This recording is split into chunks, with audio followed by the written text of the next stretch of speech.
minister obadde oyimba ogambye omukulu education nti minister akuwadde obubaka era n'obumuweereza wabadde naye ddi era obubaka obwo buddiremu abantu abatulaba ku TV ez'enjawulo ne YouTube channels ez'enjawulo. Well, chenyizo okugamba nti omukulembeze wange ze mwagaliza. I've always like been rooting for him. Nti ngolo kama omukulembeze wange mwaganga abeera n'omuntu wa kabi. So aba yafunye minister wa kabi mchala mulungi nnyo. So I'm very happy for him. Era mpulidde nga ba representing omukulembeze wange nenga engeri gye ndi mukyala.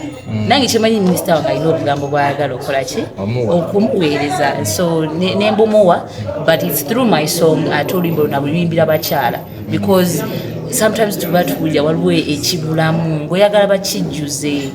So nga nina omukatiriza ssebo akole ki amufuule ekizaamu ajjuze takuutiza.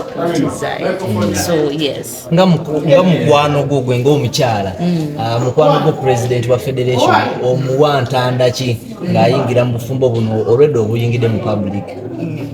Sina ntanda gye nina omuwa, but all I know he's a very very intelligent man. He's a very humble man. He's a very noble man, hardworking. He's a family guy. So whatever step he's going to take, I'm sure he knows what to do. So me always, I've always told him, sina ngeri kintu na chenyiza musasula kutandikira ku music gwe twatandika okukola fena okujjako to root for him. Not of course wanakola ezibina ngeja munyigira naye every step that he takes, I'm sure he thinks and he nabirozaako na taking a right step. So I know he would do good. I'll be fine. Yes. Martha Mukisa Mufumbo. Twogera ku bufumba nti. Twogera ku bufumbo. Obera twogera ku bufumbo. Tubadde twogera ku bafumbo oli mufumbo. Abo ate bafuuse na bafumbo tetunaba era tetwagala kutuyita bafumbo tetunaba. Nabalina n'omwana. Sing yourself, but then mbali maitogera kubagala kali twogere ku relationship yoli mufumbo bo inayo omwagalwa nange musabire kuba kati wendalabye baba agishootinze high kati oba obaddewo nga tonakutuka ku zirefu za minister munnaye nyizo okugoba.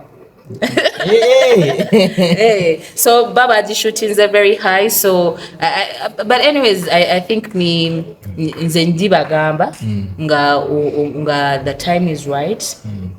Ngomuntu wange finabina nafe tutusera tugambe now this is it ndibagamba. Last year you had a concert yali successful according to you. It was successful according to other people. Wasobola otyo kuba mweyembeera abantu nga bakukuba and then this year tulina woki. Well, embeera eyo tenyiza okugamba nti ewange embeera yali nungi after the concert because I was nali proud of myself, nali nenyumirizaamu kuba abantu abaliwo they can testify that I gave them a beautiful show. Ate n'abantu abajja ne bansupportinga kutandikira mu bayimbi, kutandikira ku companies, kutandikira ku TVs, kudda ku medias ezansupportinga. I felt that energy, the support and no kunjagala n'okulaba nti no Martha gy'alaga akola ki alabayo. Naye of course ebintu ebiba bigenda maaso abantu ku social media biku affectingamu in a way, but bye binyambye okulaba nti no ate kati njagala baprovinga nti ndi wakabi etira gye ntunula njagala kubeera omukyalo w'amaanyi nga olaba today we are celebrating Joanita Kawali ate n'okusingawo. So nkola bukulubirire ate nendabira ne kwaba abakyala bazze because being in the industry ng'oli mukyala si kyangu. Naye abo abakyala abaliwo abakyali on top ababaddeko on top bakuzamu amaanyi because they have been very strong. Kati nze engeri gye mbaddemu mu industry I know obulumi amaziga okuyisibwamu amaaso. So I stay strong because of God, because of the people abali mu industry emu nange kenyini because kyenkola nkyagala. I'm very passionate. Okay. Yes. Omaze ebbanga ki nga towuliza ku kyaliwo kapa?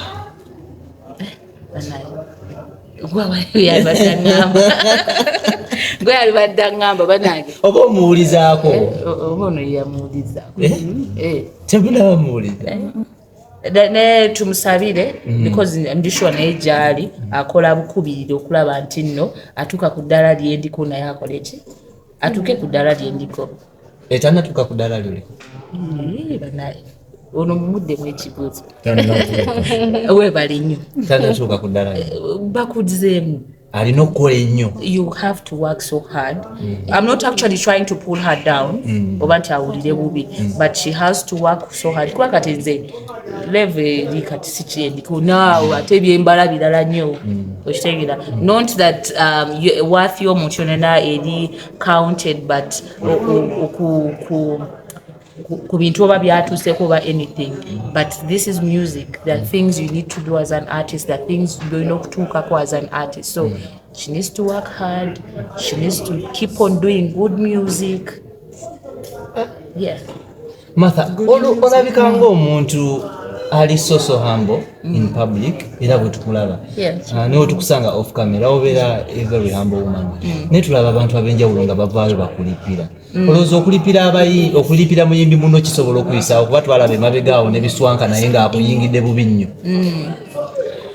era ow'amaanyi bw'atyo but nze sikigaana ekyo kikola because trend eriwo ennaku zino yeeyo nti olipira muno n'olaba ekijja gy'oli naye abantu bagamba baibadde si ku Martha tontambaala kubanga munaye mujja kufuna ebizibu bya bwereere ebyange mukama yabiteekamu ki kati wojjanga with bad energy oyinza okufuna obuzibu so jangu osobola okukola kyoyagala oba okuntyoboola but be aware of what will happen next.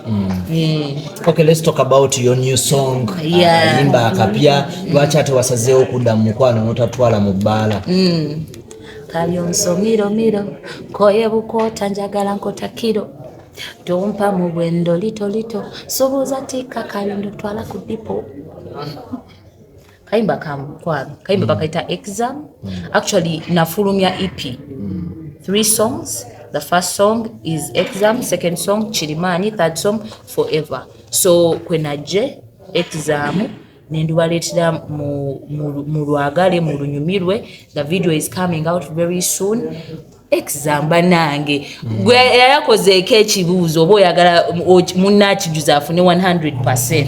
Watch over onzijuza nga oli mu biziro 50 oba you have to kati nga waliwo tubale twogera nti oli yashutinze exam ali eno ku 100 so kayimba wakawadde minister officially naye nga wamulabye minister wakabi anaafumba wakabi olowooza guli mmeka nange sinaba gusamba do we have any questions tulinayo ebibuuzo nze mbadde njagala mubuuza ku good music. What do you mean by good music?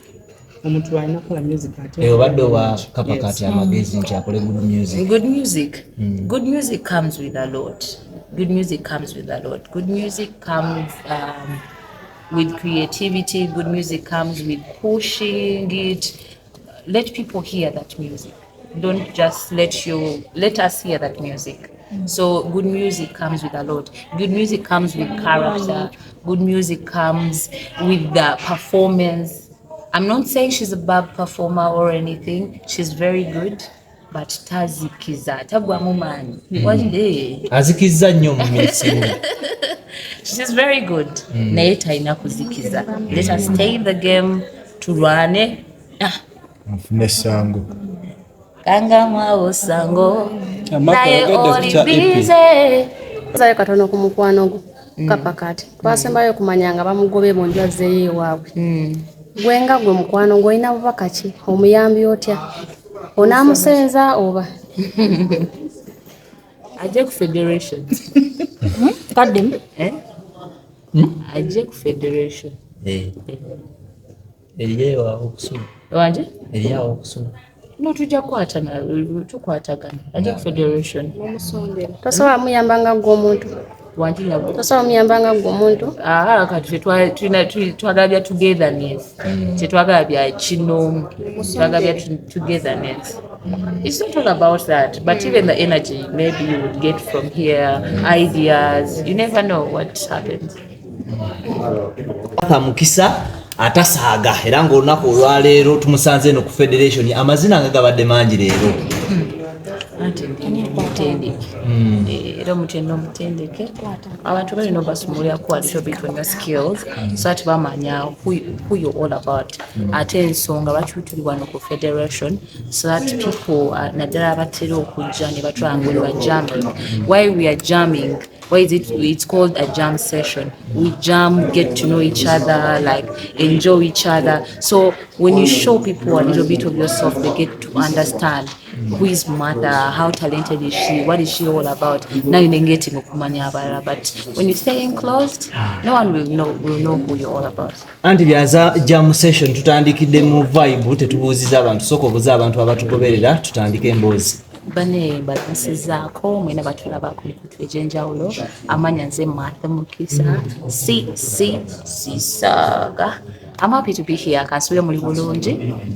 Tugenda tandika of course n'ebibuuzo ebirotatingira ku federation. Federation wagijoining okuva we yatandikira? Yes.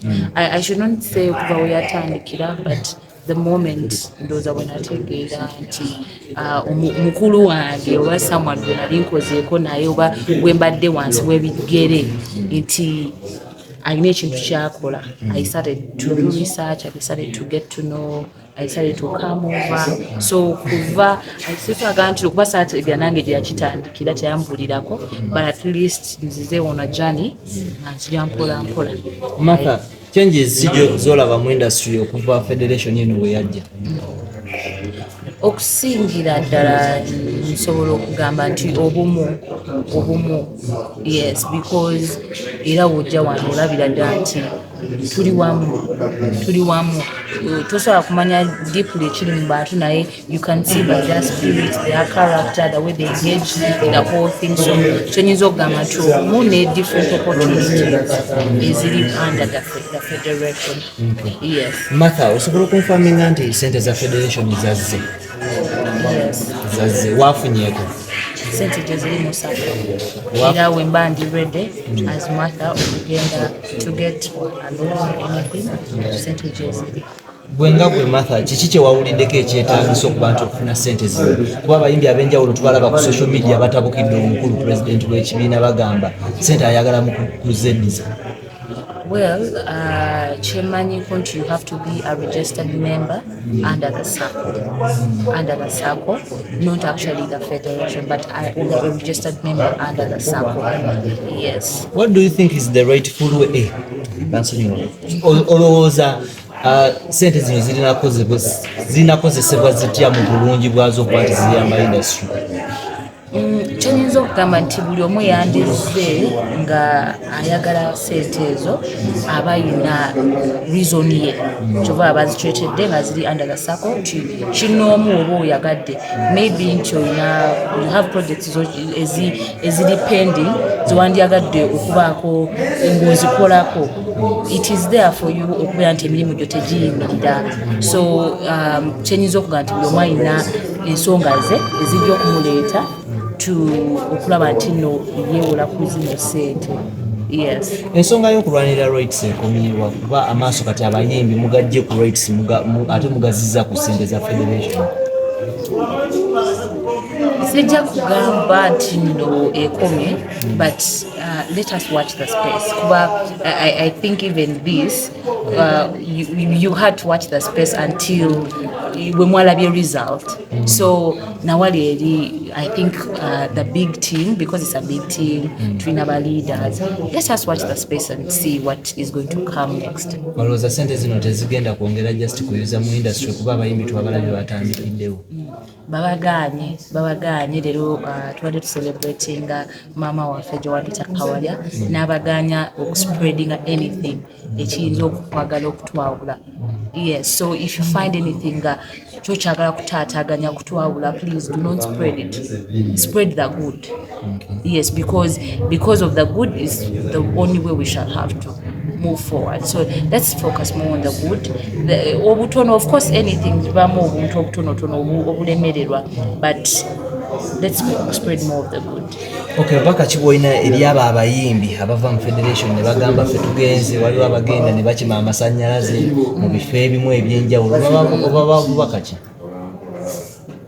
Kyenyinza okugamba nti ekintu kino tekiri sirowooza nti waliwo anyone gwe bali mu kuforcinga, so buli omu alina right ye okugamba nti I think I need to be part of this, or I think this is not my thing. So gw'owulira nti no, I need a family, oba nina wantu we neetaaga nange mbeereko ekintu ekyawamu, you can join.